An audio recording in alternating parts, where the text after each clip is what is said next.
you're doing it. Let's come through floating Buddha in all these pose sequences, even though we could start from the floor.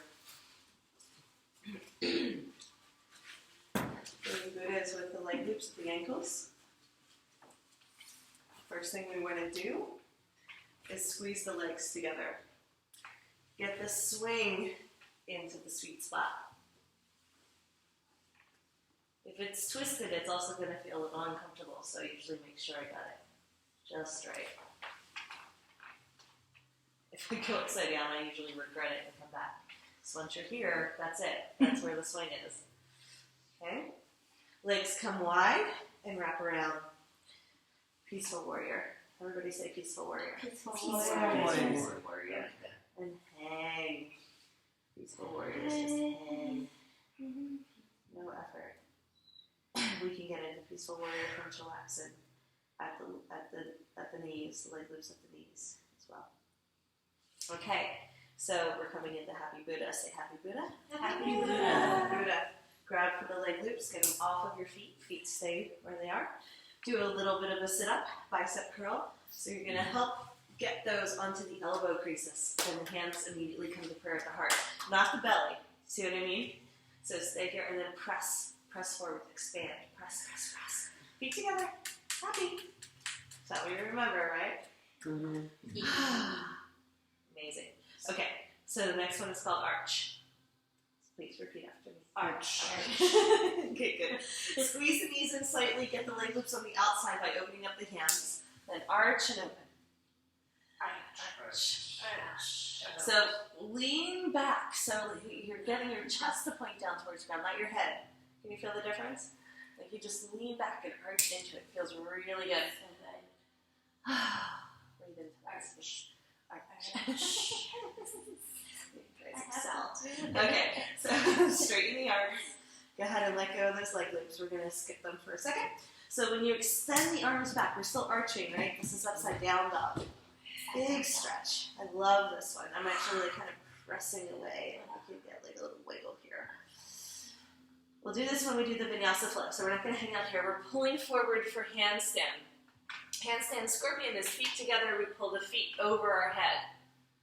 Right? It's this movement of opening up the belly, and it's stretching the psoas because the inner trochanter, the connection to the inner femur goes right through the groin and then up into the belly. So we're stretching the psoas here, the connection point for the psoas. It's really amazing.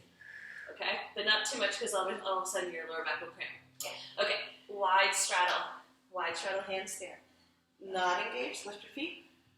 Engage, tuck. The tuck. Yeah. Not engaged, lift. And then tuck. Now stay tucked and push back into upside down dog. Stay tucked. See my feet are level with my hips. Close.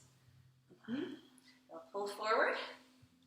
Now for Ali, first thing I need to do, I'm going to start with my left hand grounded in the center. Feet are engaged. I'm going to tilt. So just tilt back and forth. Don't reach yet, just tilt. Tilt the pelvis. Okay, so I have to tilt to get the toes closer. When I walk my hand to center, I'm going to tilt. Get the toes closer. The other foot has to stay engaged too. So they're going away from one another. So just do that a few times. See if you can get the twist. And then just for fun, try the alley-oop. Just spin all the way around. Whoops! Reach for your toes and then spin. Let's see how it feels. You're going to get a little dizzy. But Ooh, that's fun. It's so fun. It hurts. Nice. Okay. Come back to center. Come. Okay. So from here, we're going to come out. Okay. Reach for the swing between your legs. We can put the leg loops back on if we want. Or we can just scissor the legs. So, why did we take the leg loops off? Which one were we in that we took them off? Ali. Well, we can keep them on for Ali though. So, okay. I was like, what happens to the leg loops? So we're here, and then we just expand. Or Happy Buddha, you took them off for, right? No. Arch.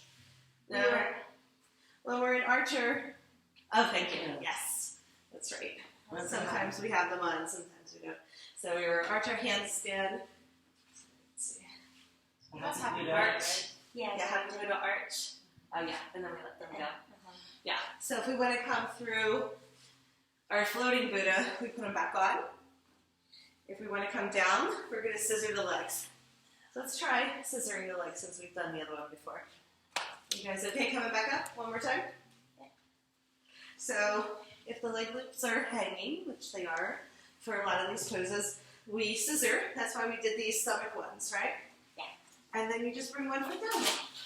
So scissor down and then hang. So if you're not in floating Buddha, you're just going to want to sumo squat and then twist from side to side and really just open it up because the lower back just got a nice squeeze.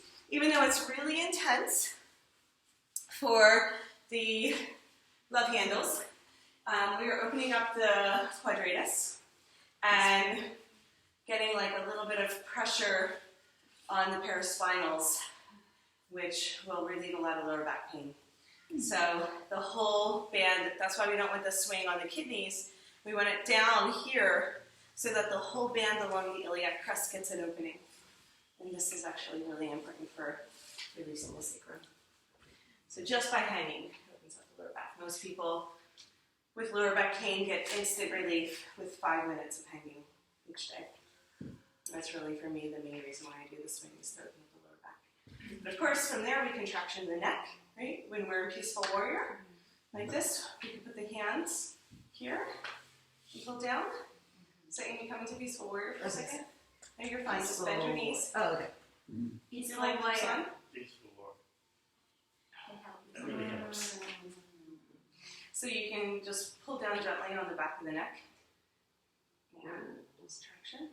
And then the other one you can do is clasp your hands behind your back. Pull straight down. And that opens up the shoulders. Sorry, I know that one's hard for you. You're like, thanks. Like, You can do it. You can see it through your aerial arms.